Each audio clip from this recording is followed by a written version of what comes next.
Good morning, Dual Coast fans. Welcome back to another exciting episode of Dual Coast Podcast.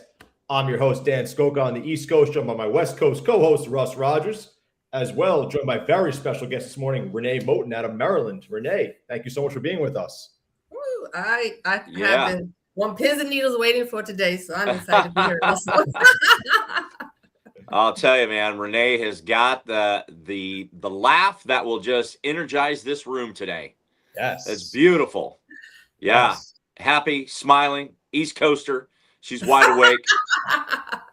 You know? 2v1 today, Russ. 2v1 today. Yeah, I know. I'm feeling it. Feeling out of balance today.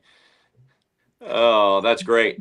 So what is happening, Renee? It's just a blessing to have you on Dual Coast, introduced through Dana Grant. You know, we connected, we met, immediately had, this really good connection. We've had a couple of calls. It's just so great to meet you and understand a little bit about what you do. But, invited you on because you are the knee stopper. And, it is awesome. We can't wait to see the mechanism that you created. You're going to show us not how it works, but how you show us. Although, I'm kind of bummed because last week we had Bridget Morris and, she's into martial arts and she's got this leg kick that's like vertical. So, you should be able to lift that leg up, strap that thing on, show us the vertical move, I don't know. Anyway, it really is. It's great to have you. Thanks for coming on. Tell us a little bit about your background. Tell us a little bit about your history of how you got to this point without going into the actual knee doctor part. Knee stopper. Knee stopper. Well, you can call me the knee keeper. Knee keeper. Oh, I like it. Like a beekeeper. Right. She's the knee keeper. I've got some friends. Before you answer, I've got some friends that have had their knees replaced. In fact, when I flew to Portland last week on Tuesday, I had lunch with my friend Jim Bush. The next morning, he was going in for knee replacement. Yeah. Yeah, it's rampant. It's quite rampant. Absolutely. Okay. Well, as for me, I have lived in Maryland all my life. I played sports until I couldn't. Well, you play sports and then you have to coach them. So you play it first. Yes. Okay. I was married for 45 years. I have one daughter and one granddaughter. And I started my personal training business around 1998. I've been an entrepreneur since 2007. And I've been on somewhere around about 26,000 one-on-one appointments with clients. Oh, man. I know. add up that time right there. Yeah. 26,000 clients. Holy. Well, 26,000 appointments with all clients. So that's what I've been doing over the past of my career. But I had a soccer injury. I twisted my ankle playing soccer, and I didn't know it at the time that was going to change my whole life, that one injury. So that one injury went into right knee hurting, and then the left knee hurting, and then eventually both hips were hurting. So I have osteoarthritis in both knees and in both hips. In 2014, being in pain for 20 years, in 2014, I finally figured out how to get myself out of pain. And from that point on, I've been on a tear of a mission of taking this knee OA, osteoarthritis, and stopping the disability of it. And that is my mission in life, is to stop the disability of knee OA. So do knee doctors dislike you? Well, they don't really. I mean, come on, let's get real. I don't say they don't like me. I think they just kind of, the ones that I have talked to, they kind of like, okay, so what? Yeah, thank you for sharing that information with me. Yeah. That's about it. Because they want you under the knife, right? That, making money, right? Yeah, sure. So yeah, I try not to think of it that way, but it seems like that comes up quite often. Yeah. But here comes the knee keeper. We got to create a song for you. Yeah. I love it. I'll take it. The knee keeper. The knee keeper. Oh my gosh. So, just going off of the surgery side of things, because I have several friends that have had the knee replacement, and they said the first 2 weeks after knee surgery is brutal. Yeah. And then, I've actually been with a buddy who I saw about 2 weeks after, and he just said it was awful. And, you just hobbling out of the garage, and, they want you moving, right? So, yeah, it's no fun. And so here comes preventative Renee Moten that comes in, and she is basically telling people, this is a mechanism that I have created, that I have designed, and I can help you, with your pain, with maybe not going to surgery. And so, do you have any idea how many people you have kept from going under the knife? Oh gosh. During the COVID years, those COVID years, I would have something like 800-900 people on my Zoom calls, and Yeah. I know that I have showed them a way. Now, whether all of them took my advice, but I know I showed them a way of looking at it a little bit differently. Before you go into surgery, let's try this, or this first. Okay. Yeah. And that's where the strap came from, because people couldn't get the motion. So that's how I developed it, because nobody could figure out how to move their ankles the way I needed them to move their ankles. So. Okay. Well, I know Dan is just, as a physician's assistant, is just itching to, ask him some deep questions. But can you just show us what it looks like? Show us the mechanism that you have designed and created, because, and then you can describe, how it works, and then I'm going to let the physician's assistant dive into the interrogative questions. As you know, I said I was in pain for 20 years, and I went to one class in 2010 that said the reason that most people have knee problems is because of their ankles. Yeah. And that's what I never hurt my knee. And that's the first time I figured out, like, oh, that's why I have knee problems. So anyway, that's when my focus changed towards ankles. And this device here is called a knee pain reduction strap. Okay. All right. It goes around your foot. It goes around the arch of your foot. It goes around, you take this and you put it around the arch of your foot. And because this plate is on here, it pulls the foot into eversion and inversion. No other strap does it to this level of, it doesn't have any give in it. So it can stretch the ankle, full range of motion, eversion, stretch it in the other direction. But it also, what it does is it can also help to strengthen the ankle, because it doesn't have any give. Pull on one side of this handle and you can push back against that resistance. So not only is it going to stretch it full range, it's going to also strengthen it, which maybe Dan can go into that. It's more of collagen is supposed to come out and start to strengthen those tendons, which is supposed to help to control that, that ankle rolling that people have. Those athletes have ankle rolling, and it's supposed to really help with that. Wow. And this is patented, and it's ready to go. Awesome. Yeah. How long do you leave that on whenever you're using it? It's more of, I'm looking to somewhere do about 15 reps on it, because you have to be careful with it, because those particular muscles are not that strong, because no one can really pull the ankle into that. So it's got to be very gentle when you first do it, until you get used to it. So I look 15 reps back and forth just to get the full range of motion. And then you go into the strengthening very slowly. Okay. It really does pull pretty hard. Ask me how I know that. Interesting. Yeah. I like that. Yeah. Renee, when you first started this whole process and you were having this pain, how did you know to start focusing on the other joints a little bit? And were you focusing on more like the ligamentous support in the knee, or were you focusing on strengthening structures? Or was it a little bit of both? I know you just kind of got into it. It has stability standpoint and strength and stretching standpoint. What was your main focus to start? Was it strengthening? Well, the first doctor I went to, he said, this is what they always say. They say, go strengthen your leg muscles and lose weight. And so that's what I did. I hired a personal trainer, and I started doing lunges, squats, because I could still do them back then. Lunges and squats. And probably after 5 years after working with my trainer, my other knee started to hurt. Okay. I said, okay. So they said, this is not working. And that's when I became a personal trainer to figure this thing out. Why is my knee still hurting? Why is both of them hurting now, even though I was doing all those strengthening exercises? Right.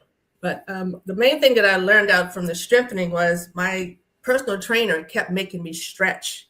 And because he kept making me do that, it saved my knees from bowing, because they do bow after a while. And then it didn't start until I started to notice people would say, Renee, why are you limping? Like, I don't limp. No. But the bottoms of my shoes, I actually wore holes in the bottom of my shoes because I was limping so much. And that's when I said, okay, this is not working. I got to start from the ankles and work my way up and start to work on all of these joints, because all of them were being affected. Yeah. No, that's super interesting, because I feel like the knee, from a standpoint of being a hinge joint, is neglected by the other joints, like the hip being a ball and socket, ankle being a little bit different. And people don't really focus on the joints above and below so much. They always focus on like the quad strengthening, the hamstring strengthening. So Yes. it's kind of interesting, though, how you're saying it, that it's working in kinetic chain, so to speak. So you're starting with the lowest portion, working your way up. And that's something you kind of focus on. It sounds like you went right to the ankle. And I'm assuming you noticed gait issues, right? You were having gait issues, like you said. Your ankles were probably turning inward, outward, whatever it may be. Sounds like they were turning inward, actually. Do you agree with that? Well, my ankles, for me, mine was rolling out. You were rolling. Okay, gotcha. Yeah, it was rolling out all the time. I didn't realize it because it didn't hurt. I never realized. But the first exercise that I learned back in 2010 was ankle rotations like this. Sure. And I cried because mine wouldn't rotate. They were so stiff. Yeah. And because they were stiff, they were putting tension on my knee for years, but I didn't know it. Until one day I did a squat, bam, pain. Mm-hmm. Wow. Mm-hmm. Interesting. Yes. Now it doesn't stop there, right? I mean, it can go right up the leg into the hip. Yeah, absolutely. You could get. I have probably interviewed over 3,000. What's that? No, I was going to say, like, you can, which is from the knee being a standpoint of stability, it could kind of transfer pain down to the ankle or up the quad into the hip, and kind of work upwards in a chain or downwards simultaneously. What were you going to say, though? I don't want to cut you off. Well, I have probably interviewed over 3,000 people before they did any of my programs. I had to find out why. I go to the root cause. No one, I'll take that back, maybe one. No one has ever had only knee problems. Right. No one. Okay. Right. Anytime somebody comes and sits and talks with me, depends on how long they said they had pain, I know immediately they're going to have something going on with their hips, their back, and you can go all the way up to the shoulder. Yeah, for sure. Amazing. Yeah, because I wonder, because my buddy, one of my friends who lives here locally, he's had both knees replaced, but I think that he dealt with the first knee for such a long period of time, then his hip started hurting, right? I mean, we're talking years. Yeah. So, and he always walked with this limp. He's now 70, but he's in physically, I wouldn't call him in shape, but I would call him still an athlete of some. We play smash ball on the beach. Mm-hmm. He doesn't limp anymore because he's had all these surgeries and everything, and it did him well. And 6 months after everything, he was back on skiing on the slopes. Yeah. But for 70 years old, I mean, he's doing fabulous. Like we always say, man, if we'd been like Jay, it'd be great, because at 70, he's, going double black diamond skiing, and, plays, smash ball here. And it's like, yeah, it's amazing. But, I just, question, does it keep on going up the hip? And it sounds like the answer is yes. If you don't deal with it. Yeah, I would be interested to find out if you take an ibuprofen, because that's what most of them do. They take all this ibuprofen before they do their sports. Be interesting to know. Yeah, I guarantee that they're taking ibuprofen. So I'm just wondering. Okay. Guarantee. I mean, I play volleyball, beach volleyball, and I hear, guys talking, well, today's going to be a three popping, ibuprofen day, I'm just wondering. Okay. Yeah. So are you anti-medication when, is that what you believe in? Oh, no. I Okay. I never took any drugs when I was in pain because I kept telling myself if I'm taking drugs, then I'm not going to be able to find a solution because then I won't be able to feel it. So, Yes. but I know we all have to take them for whatever reason. I don't. It's just that to depend on them. That's where I kind of draw the line with it. I do everything I can not to have to take any drugs. Yeah. Okay. Yeah. But I know they are needed. Mm-hmm. Yeah. It's interesting because a lot of people definitely live on the NSAIDs and stuff like that when they have OA for long periods of time before they, start to go for injections, hyaluronic acid injections, and then ultimately surgery at some point. Renee, at what point during your journey would you say that you had to stop normalizing the pain? You were like, this is just becoming too much. I have to change my mindset. I have to restructure this. What point during your journey would you say that happened? Was there like a breaking point for you, or like, I got to make this change now? When I first had my pain, I mean, of course, I could still exercise at the time. So I was still able to exercise. I think it's somewhere around about 2000 when I used to have to literally wear ice packs on my knees to go to work. I mean, I ain't going to tell you how I did it, but I used to put 2 ice packs on my knees to go to work. Because I was a personal trainer. How are you going to be a personal trainer and you can't even get on the floor with clients? But I did what I did. But I can't say that the pain would get so bad. I think because I kept listening to the doctors. Got to exercise. You got to move. You have to strengthen. So I remember being on a treadmill and my right knee would start to hurt. And then my left knee would start to hurt. And I'm on the treadmill crying because I keep telling myself, I have to exercise. I have to exercise. Yeah. And I said, this makes no sense. This makes no sense. But it wasn't until I went to I got a pedicure, believe it or not. I got a pedicure. Oh, that ends all pain right there. Exactly. My clients were tired of me limping around all the time. So she told me to go to get a pedicure. And when I got there, this woman, she started to massage. I told her my knees were hurting. So she started to massage my knees. And I wanted to scream because they were always so sore. So she finished massaging them. And I said to myself, I'm not going to be able to walk the next day. But gentlemen, when I got up the next day, after being in pain for 12 years, all my pain was gone. Just like that. It was gone. And I called her up and she did what they call a lymphatic drainage massage. Yeah. Okay. I went back to her a couple more times. And it didn't work all the time, but it did work for about 2 months or something like that. And I said, okay. And I kept telling myself, I like, you know what? I said, if she can get me out of pain, then so can I. Mm. That's when my journey started into the holistic. That was like 2002. And that's when my journey started to know that there is a way because she did it too quickly. And when she did that, that's when it was on then. So that's how my journey became a holistic practitioner after that. Wow. Yes. And each part, there's the program that I have actually put together is called a knee pain recipe. It's like 6 steps. And it took me about 10 years to put the right steps together because you got knee OA. There is not just one fix. You have to do things in a proper order in order for it to really heal. See, I can run, I can do anything now, even after being in, with osteoarthritis in both knees. I have figured this thing out, and that's why I'm bringing it to the world because I figured it out. It's amazing. Wow. We're going to try to do our part to help you continue to expand to bring it to the world. Thank you. This is awesome. Yeah. Let me ask you a question. What do you think about GLP-1s and in terms of those helping any type of injury or strengthening or muscle tissue? Do you have any insight about that? GLP-1s with being a knee stopper, reliever?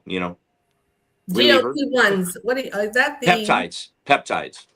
Okay. Yeah, so you have like either peptides. That would be more like for weight loss too, Renee. Yeah, that's what I was like, okay. Biomechanically, the number one thing surgeons usually tell patients is you have to lose weight because there's too much strain on the joints, too much strain on your lumbar spine, your knees, stuff like that. So, I mean, from a standpoint of weight loss, it probably would help biomechanically. I would say. I mean, that's one of the number one things we usually recommend for initial standpoint. But, it's not ultimately the ultimate fix because weight loss doesn't always just reverse away. You know what I mean? Right. It may take some strength, or it may take some strain off the joint, but at the same time, it doesn't just reverse osteoarthritis, or if you have RA or anything like that. What's your take on the weight loss idea? I'll just say that I was one of those. I said, okay, let me lose this weight and I'm going to feel better. My knees are going to feel better. They didn't. Yeah. They didn't. Yeah. Strengthening exercises, losing weight, putting salves on your knees are not, changing your diet, taking supplements are not going to stop away. Yeah. The key is, the problem is there's a misalignment going on in there. Yeah. So it doesn't matter what, and I've tried everything. Doesn't matter what you do. If you don't get that person back into alignment and get them to walk correctly, they're always going to keep having that deterioration. And I have a woman, she just had to get a knee replacement, but she's like 300 pounds, but she was with me for 3 years with her OA and all this exercise and doing everything else. But she had meniscus tears, bone on bone, all that kind of stuff. She needed the surgery, but I got her out of pain and she was like 300 pounds. Wow. Okay. Interesting. And I actually documented it too. And, it's not the weight. I mean, I know that it doesn't help, but you can get a person in alignment, get them back into balance, and that pain will subside. Yeah. Out of sheer curiosity, Renee, have you had any radiographic studies throughout this whole process, like recent x-rays or anything like that show improvement in any way? I have an x-ray from 2001, 2008, 2011, 2021, and I have MRIs too. Which one you want to see? She's snapping her fingers.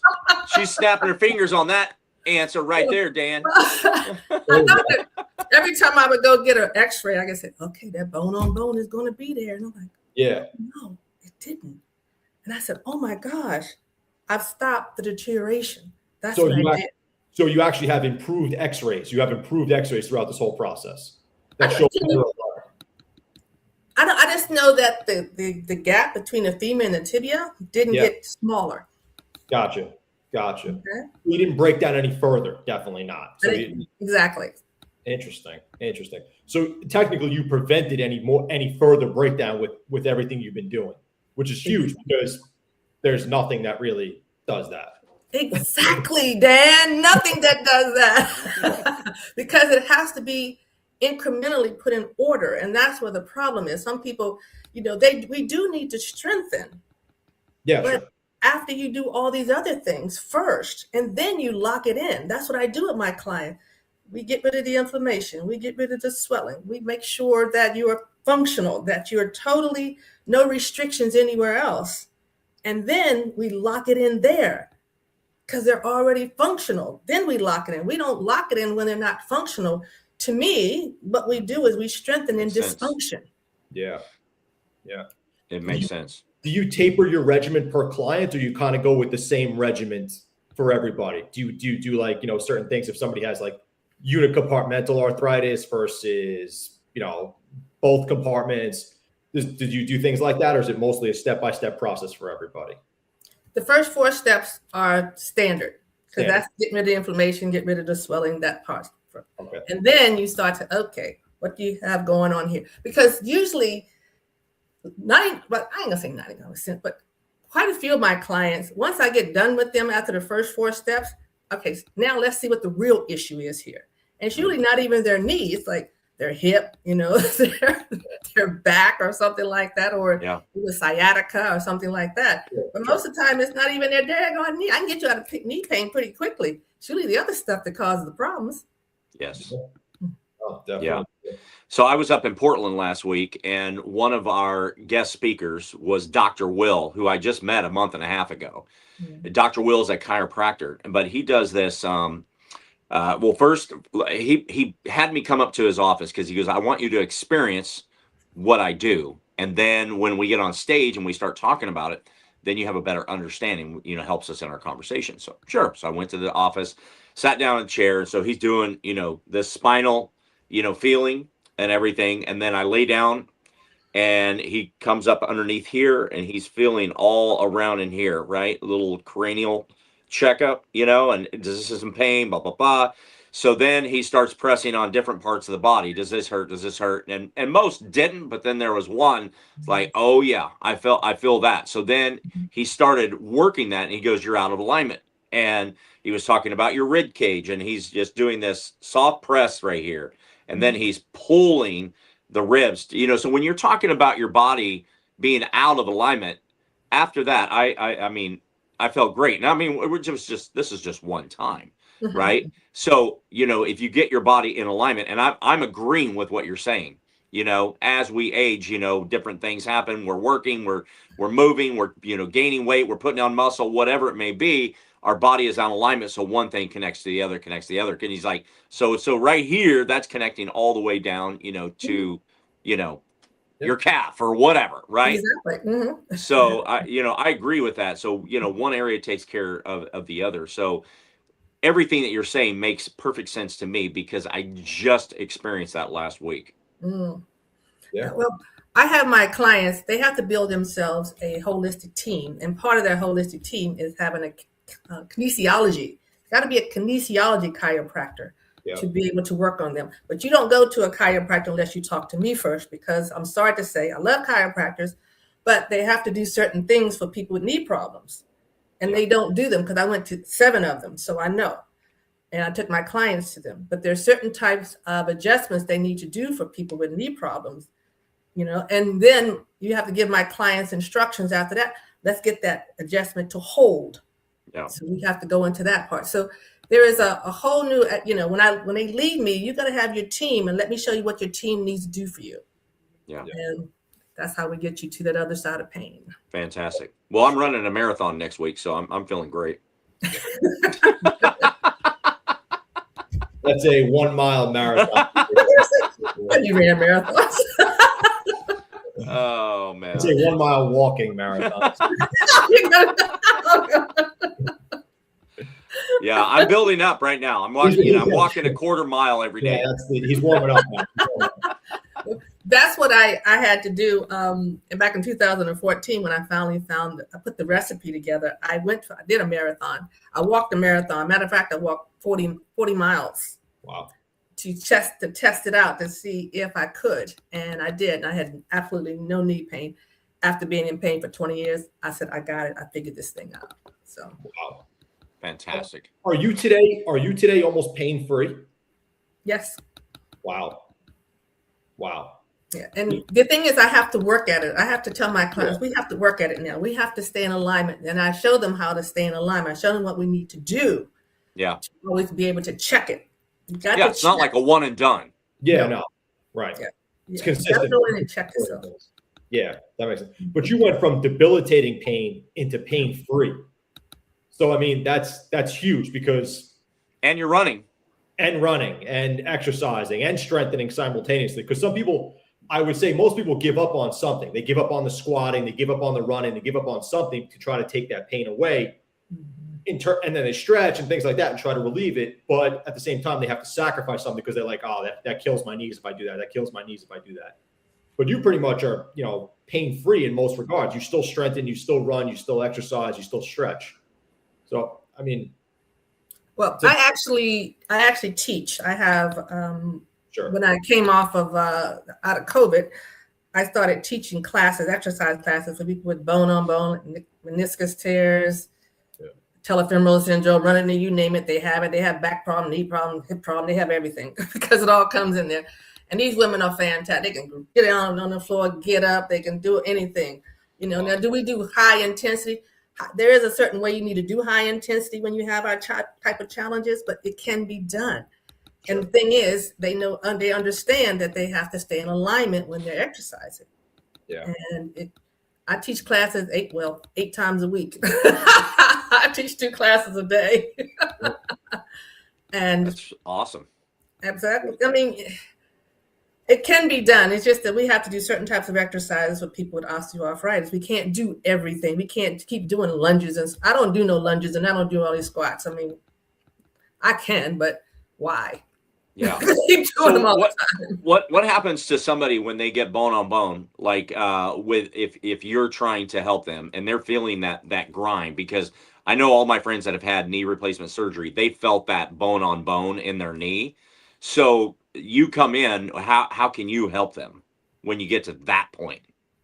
Well, Dan, I'm just saying this. First thing I do is look at their x-ray. Sure. Okay. Because I would say, because some doctors see that there's a gap, a little, it's a little small in there, and they'll say that's bone on bone. I've seen them say it. I've seen too many x-rays. But I always ask the people to say, do you have a meniscus? And they say, I don't know. Well, if you have a meniscus, how are you going to have bone on bone? That's my first questions to them. Okay.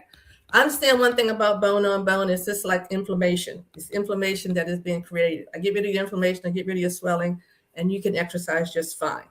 I've had most people in my class got bone on bone, and they can exercise just fine. It's just where they have to put their feet at when they're exercising. They have to twist a certain way, and it can be done. Now, eventually, I tell them also, you're going to need surgery, if I see that the bone has hit each other. You are going to need surgery. But however, I can stabilize you enough so when you get ready to go to surgery, you come through it with flying colors. My clients go through that surgery pretty easy. They finish their rehab very quickly, but they had to get to surgery because, I'll say this, Dan, I'll just be nice here, because they stayed with the shots, the drugs and stuff a little bit too long. Yeah. It didn't stop their pain. They just was living with that pain until it got bad enough to need surgery. Yeah. And the key is we need to take these people from, the doctor need to do the diagnosis, but the doctors just cannot do what I do. And we need somebody on my side that is willing to show these people that have all this osteoarthritis in their knee, you can get rid of the pain and we can get you to exercise, but you can't stay in there in that space until the bones start to hit each other, or your knee starts to bow. I got 3 people in my class right now, their knees are bowed. Yep. But I'm stopping, but they still can exercise. And when they get ready to go to surgery, they'll be ready to go to surgery without the inflammation and without all that pain. And they'll go through the surgery a lot better. Interesting. Yeah, I feel like that's something that's definitely overlooked is people going into surgery. They don't really start the process beforehand. They go into surgery and then start the process afterwards. That's a very common theme because nobody really rehabs their knee or does strengthening or stretching before going in. Yeah. So automatically, in my opinion, you're at a disadvantage because you have surgery. You're admitted for 3-4 days, typically a scenario. Possibly go to rehab for a week. Some people who getting bilateral knees done go to rehab, automatically. But then you start the process of rehab right after that, and now it's like, okay, I'm already a little bit behind the 8 ball because my quads are weak, my hamstrings are weak, my ankles are probably unstable. I've been favoring one side for X amount of years. That's right. And now you're going, and now you're starting from scratch technically. In my opinion. Yeah. And the thing is, if they can just get this one word can just change the whole dynamic. These people have been limping. Their other side is already messed up. So you're going to go and do the knee, but as soon as they come out, they're still going to be messed up, Yeah. It's still, their other side is still messed up. That's why they're going to end up with 2 knee replacements, then 2 hip replacements. Yeah. You got to get the people before they go into that surgery, get them back into alignment, get rid of the inflammation, get rid of the swelling, get them back, get them strong, and get them used to exercising. My clients are so used to exercising, the physical therapists say, slow down, because they're already used to exercising. So that's why I say for people that get ready to go into surgery, come to the Moten method. That's the name of my method. Come to the Moten method. Let me get you ready for your surgery if you need it. Yeah, for sure. Well, I got to believe that, people that are listening to this podcast, whether live or later on the replay, are going to be definitely hitting up Renee Moten because, this is really good information, and especially if you're dealing with ankle pain or, you got tendonitis, you got, some tendon problems or you got knee problems, hip problems, this is fantastic. I think the thing that I want people to really get, and that's what I put in my book, my new book that I put out, is to know when it's happening. See, for me, I hurt my ankle. My ankle turned into my bottoms of my feet start to hurt. So that's the first indication something is wrong. And then I had plantar fasciitis. That's another indication something is wrong. Okay. And then next thing you know, my knee was hurting. But here's some other precursors. You can, if you have bunions, if you have corns, if you have calluses, if you wear orthotics, they're all telling you you're going to have knee problems in the future. Why? Because you're not walking correctly. There's something about how you're walking is not right. And so it's going to, every time you walk, you put stress on the knee. One day you're going to do a twist or a turn, meniscus tear. Yeah. I've seen that quite often. Yeah, for sure. For sure. Mm-hmm. It's funny you say that, actually. It takes me back to this. I went to go buy sneakers one time. This is a number of years ago. And I went to this like specialty store, and I didn't really know much about the whole wellness of sneakers at that time, if that makes sense. I was always wearing like the Nikes and the Adidas and whatever else was popular at the time. So I walk in and there's this guy there who's looking to help me, and he's wearing these shoes that are like, have nothing. They're like his bare feet pretty much on the ground. Mm-hmm. And I was like, I got to ask you, like, what are you wearing? He's like, well, I'm teaching myself how to walk. This guy's like 50. Mm. He's like, I'm teaching myself how to walk. And I was like, I'm sure you know how to walk, and he's like, yeah, but I don't know how to walk correctly. And I was like, and that always stuck in my mind. And like, this guy started testing my gait, checking my inversion on my ankles, my knees, the whole chain of command pretty much. And I'm like, all right. And then he puts me on like this whole gait stability thing, checking my balance between left and right. And I'm just like, here to buy sneakers, man, and after you said specialty, specialty store. I was like, I'm just here to buy sneakers, man. And then after that, but now I go in with that mindset when I actually do look for sneakers and things like that, like the gait and the abnormality and what's left greater than right, what my stride, everything like that. And this guy looked at all that stuff and he showed me. He's like, I'm learning how to walk again. This is he said, you want to be closest to the ground to start. It was the way he described things. Like he wants to be grounded, so to speak, where almost his bare feet on the ground. And then put a platform under him. So that's like he had to like build up the chain a little bit. Yeah. It's interesting because I feel like that's something that's overlooked, is like the whole thing of gait and what people wear on their feet and their ergonomics and how they do things for a living, and they're, sitting for prolonged periods, standing for prolonged periods, lifting, things like that. The form, the ergonomics or everything is just way overlooked in my opinion. Nobody really teaches that. Oh.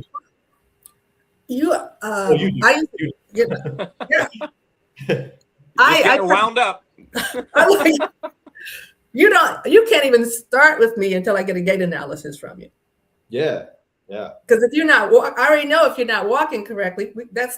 And that way you also know it too. But a gait analysis is the most important thing. But when I've taken my clients, I'm not going to go into it. But anyway, gait analysis, people shouldn't even be walking. They shouldn't be running.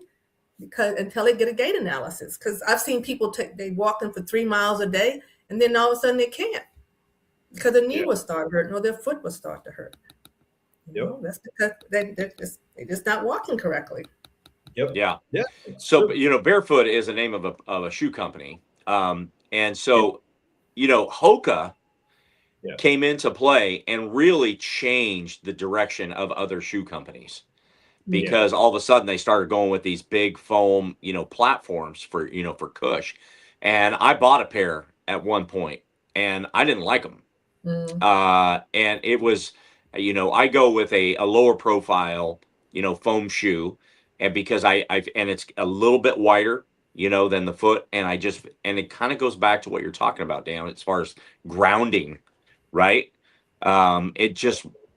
The Hoka with the cush just didn't work for me, because what it was doing, it was just like you were talking earlier, forcing everything to a roll. Yeah. In my classes, that was the first thing everybody wants to talk about. Renee, what shoes should I wear? Don't buy any shoes.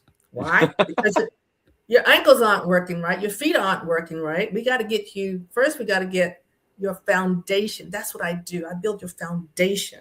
Make sure your ankles will work. Calves, shins, make sure everything is functional down there first. Now let's go find some shoes to wear. But get shoes when you're dysfunctional, it's not going to help you. Sure. Right. No, absolutely true. Absolutely true. It's funny because, and James Rupert, who was just at, in Portland with Russ over the weekend, he would be interested in this conversation because he's a functional PT. And he kind of brings a lot of things up that are overlooked in the realm of physical therapy these days. He's more focused on neurophysiological connections, mind muscle connection, things like that. And he's always on the standpoint of like, it may not be that area that's truly the issue, being that maybe you have knee pain, but it may not be your knee. It could be something else. It could be malalignment, your ankles, your hips, and things like that. Something that he always kind of preached a little bit as we've had a couple of conversations with him. I think he'd be truly intrigued by this conversation right here. Yeah. But it's true though, because a lot of times, like, we touched on it a little bit before, it's alignment most of the time. And like you're saying here, the walking, the gait analysis, when you, just a quick question for you as we're doing this, do you have people like video chat you and things like that? And they show you how to walk, how they walk, and you kind of like, you work on the process, or is it always in person with you? No, they send them I got clients from all over the world. So yeah, they send them to me and I check them out. Yeah. Yeah. That's cool. Mm-hmm. Interesting. Yes. I have, when people come to me and they say, Renee, I have hip problems, or I have back problems, or I have neck problems. I said, I'm not worried about your neck. I'm not worried about any of that yet, because I have to go through my step by steps. I go through step 1, step 2, step 3, step 4, step 5. Now let's see what the real problem is, because we got to get them back into get them balanced back into them, and then we can find out what the problem is. To go after if somebody has their neck has a neck problem, you shouldn't just go after the neck. You got to find out how they're walking. If they got a hip problem, a back problem, it's just that's why chiropractors. My friends. Why do you always wonder why people's adjustment would keep going off? Yeah, because of that. Because they're adjusting, which is fantastic. They feel good, but then when they go out and walk again, then it throws the adjustment off. Yeah. So 1 month ago, you launched a book, and I'd love for you to share about your book with our audience. Okay. Yes. It's called Knee Pain Relief, and I'm sorry, Dan, again, but I put why standard care fails. I don't know what you're talking about. I was so looking forward to this conversation today. Why standard care fails. I was trying to do it. I was trying to say it. I was going to say something, but put it this way. All my research, even though my book is about why standard care fails, is because when I started really looking at what doctors actually do, they diagnose and they treat. They don't have all this time to investigate. And they wasn't really taught to do all this investigating and find out deep down what's the root cause of people's problems. That's when it comes to orthopedic doctors in the sense of knees. Now, about the other stuff, I don't know, but I know I've talked to enough clients to figure that out. But only thing I put in this book about it was that you can have your doctors, but you need other people to help you. They're just not, you just can't go to your orthopedic doctor and think they're going to be there and be all. There's other options that you can go to, and that's what I was sharing with them. You have 2 doors. You can go get yourself healed, or you can go get your pain managed, because that's what the doctors do. They manage the pain because that's what they were trained to do. I know how to heal your knees, which is different. And I just said, which door do you want? You want to get healed, or you want to be managed? Yeah. So that's awesome. That's what my book is all about. Where can people find that book, Renee? I am on Amazon at the moment. I'm going to be sending out some more stuff. I'm going to be doing some book signings coming up pretty soon. So I'll be sending that out to the world too, to let them know so they can meet me in person, have their book signed by me. So it's going to be exciting. That's awesome. Yes. Awesome. That's super exciting. Love it. Wow. Love it. And Renee, can people buy the knee device that you created to help work on the ankle?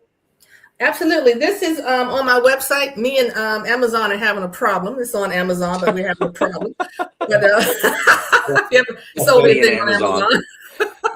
As also if you're listening. But you can go right on healmyknees.com, and you see the word strap, and you'll be there, and I'll have the book. It's going to be on that same page, so you can get the book and the strap at the same time. So the inside of the book, it has a place, a QR code in the book that you can get the strap also. So it's in here. But the book will talk about that you're going to need the strap in order to be able to do the whole process. So they all do me a favor. Hold up that QR code to the screen and hold it there for a few seconds. somebody can be able to do it right now, right? Yeah, let me see. Really? I'm gonna Yeah, I'm gonna try it. Okay, let me see if I can find it. Oh, here it goes. What a picture of me. Hold it right up there and let's see what happens. see if that works. Hold steady. Well, Can you see? Oh, okay. hold steady. Oh, a little there. Is it working?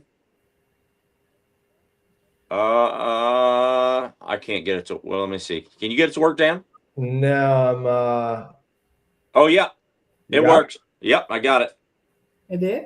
Yeah, I did. Look right Nice. there. There you Boom. go. Nice, perfect. That's crazy. Okay, so if anybody was doing what I was doing, it does work. The knee pain reduction strap, Yes. the Moten method system.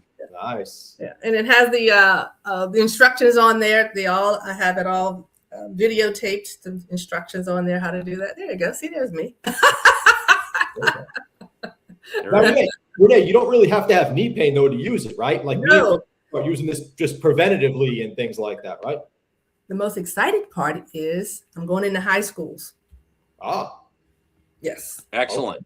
I'm going into high schools, colleges, and I'm going to start to teach this before they can start to learn that they need to pay attention to the right side of their bodies compared to the left. They're going to learn about ankle rotation. They're going to learn about all this stuff. Fantastic. Especially because, so many ACL tears and meniscus tears. I'm going to be really just educating them on how they can work on preventing those types of injuries. interesting. Very interesting. Love it. I changed my. Go ahead. No, just saying. No, yeah, amazing. I was affirming. I think that what I was finding when most of my clients were over 50, and they were mostly women, but they have gotten to the place where they kind of accepted some to a degree. And plus they've heard so many different ways of how they, use this cream, use that, use the oil, use this. And they're not easy for me to say, there's another way. They're not that open to it. But now you have these younger kids never heard of anything except for what I'm going to be teaching them about their ankles, their feet, their toes, their calves, their shins. They're going to learn all that stuff in high school. So that's exciting. Wow, that is exciting. Yeah. Yes. Wow. Yeah. Preventative measures. Good for you. Yeah, it's great. Amazing. Well, I got one more question for you. Yep. Closing line is this, and I want you to give us some feedback on your thoughts. Wellness is not about perfection, but it's about progress. Tell us your thoughts about that statement. Oh gosh, wellness. Oh, I got her. That was the Dr. Will question. There it is, Dr. Will.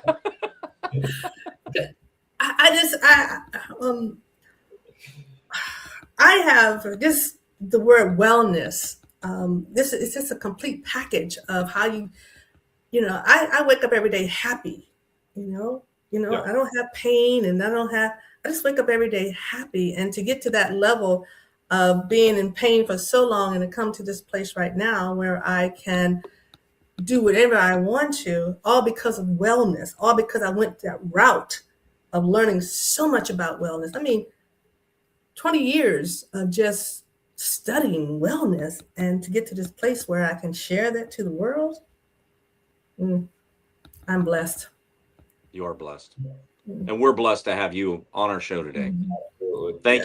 Thank you, Renee, for coming on today, sharing, your method, your book, your happiness, because you are definitely infectious when it comes to what you exude in your presence. So thank you for sharing that with us and blessing us and all of our viewers today, and for those that are going to see us in the future. So what is the best way if somebody is to look to communicate to you? How can they reach out if they're struggling today with some pain in their ankles, their knees, their hips? How can people communicate to you? The best way is go to healmyknees.com. Okay. The chat box will jump up, and I see that, I get messages, notifications that somebody put a message in there, so I'll know immediately that you put a message in there. Are you going to answer, or is your AI assistant going to answer? I will. Because people they'll talk about their knees or whatever, so AI doesn't know anything about that. So. Okay. I'm not that sophisticated yet. That's awesome. This was a great conversation, Renee. Thank you so much for being here this morning. This was really informational. I hope a lot of people got a lot out of this. Please reach out to Renee on social media. Please reach out to her at healmyknees.com. Check out her book on Amazon, and hopefully the strap gets to Amazon soon, pending future conversations. Check us out on all social media handles at Dual Coast Podcast. Give us a listen on Spotify, Amazon Music, and Apple Podcasts. Thank you, everybody, so much for listening. We'll see you guys. Thank you. Renee, thank you so much again. Thank you, Renee. Thank you so It's much. been awesome.